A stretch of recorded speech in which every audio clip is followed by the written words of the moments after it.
Subscribe कीजिए defence squad channel को और बेल आइकन को दबाइए लेटेस्ट डिफेंस वीडियोस सबसे पहले देखने के लिए।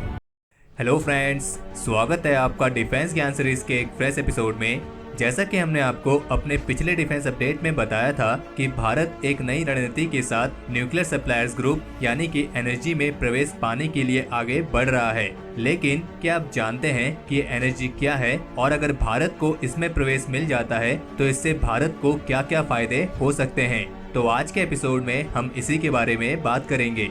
So without wasting any time, let's begin.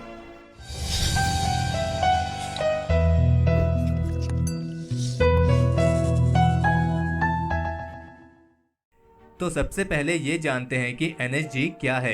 NSG का मतलब है न्यूक्लियर सप्लायर्स ग्रुप और ये अंतर्राष्ट्रीय संस्था मल्टीलेटरल एक्सपोर्ट कंट्रोल रिजीम का हिस्सा है। और इस अंतर्राष्ट्रीय संस्था में 4 रिजीम्स यानी कि 4 अलग अलग ग्रुप हैं, जैसे कि Wassenaar arrangement, nuclear suppliers group, Australia group और मिसाइल टेक्नोलॉजी कंट्रोल रिजीम। और भारत एनएसजी को छोड़ के बाकी तीनों रिजीम्स का मेंबर है। एनएसजी को मई 1974 में भारत के परमाणु परीक्षण के बाद दुनिया के प्रमुख 7 देशों द्वारा स्थापित किया गया था, जिनमें शुरुआत में America, France, Germany, Britain, Japan, Canada और सोवियत यूनियन शामिल थे। एनएसजी ग्रुप दुनिया भर में परमाणु हथियार और परमाणु व्यापार को संचालित करता है और इस ग्रुप की मुख्य जिम्मेदारी इस बात को सुनिश्चित करना है कि ये परमाणु हथियार केवल मानव हित के लिए उपयोग में लाए जाए, न कि किसी हथियार को बनाने के लिए। मौजूदा समय में एनएसजी ग्रुप में टोटल 48 देश शामिल हैं, जिनमें America, United kingdom, France, China और रशिया जैसे 5 परमाणु हथियार वाले देश हैं, और जबकि बाकी के 43 देश nuclear non proliferation treaty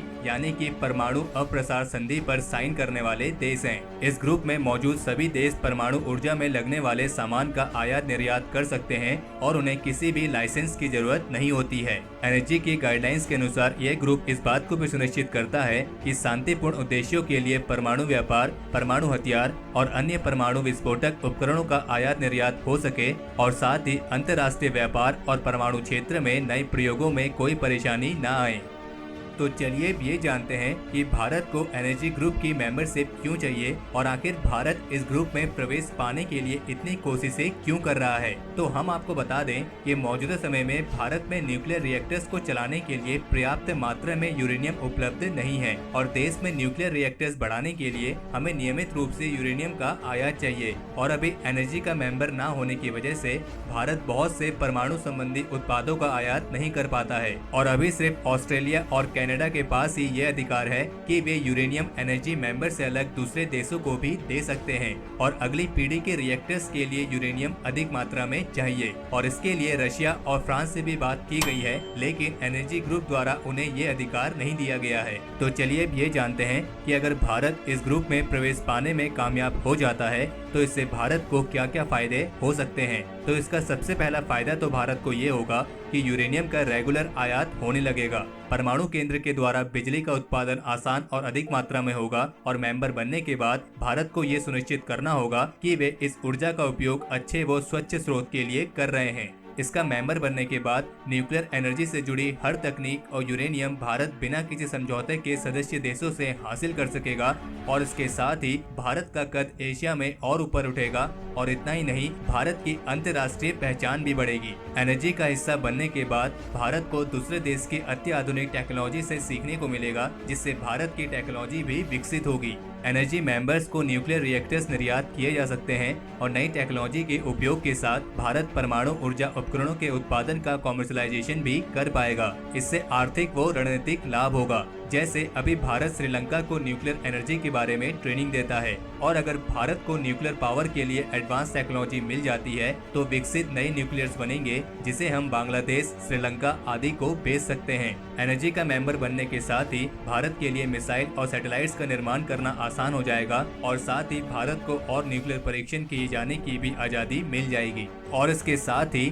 nuclear plant से निकलने वाले कचरे के निपटारे के लिए सदस्य देशों से भी मदद मिलेगी। इस ग्रुप में शामिल होने के लिए पाकिस्तान भी पूरी कोशिश कर रहा है और अगर भारत एनर्जी ग्रुप में पाकिस्तान से पहले शामिल हो जाता है तो फिर पाकिस्तान के लिए इस ग्रुप में आना नामुमकिन हो जाएगा। और यही वजह है कि चाइना भारत की जगह पाकिस्तान के समर्थन में खड़ा है और चाइना का कहना है कि भारत ने एनपीटी में साइन नहीं किया है, जिससे इस ग्रुप का मेंबर बनने के वो लायक नहीं है। लेकिन 2016 में प्रधानमंत्री नरेंद्र मोदी के जेनेवा दौरे के दौरान स्विट्जरलैंड, अमेरिका और यहाँ तक कि जापान ने भी भारत के एनर्जी ग्रुप में शामिल होने को लेकर समर्थन दिया है। और वहीं कुछ अन्य देश ऐसे भी हैं जो नहीं चाहते हैं कि भारत इस ग्रुप का हिस्सा बने, और इसमें चाइना, न्यूजीलैंड, आयरलैंड और ऑस्ट्रिया जैसे देश शामिल हैं। लेकिन उम्मीद जताई जा रही है कि भारत को एनर्जी ग्रुप में शामिल किया जा सकता है, और अगर ऐसा होता है तो इससे भारत का नाम ऊंचा उठेगा और साथ ही भारत को दुनिया के सबसे ताकतवर देशों में गिना जाएगा।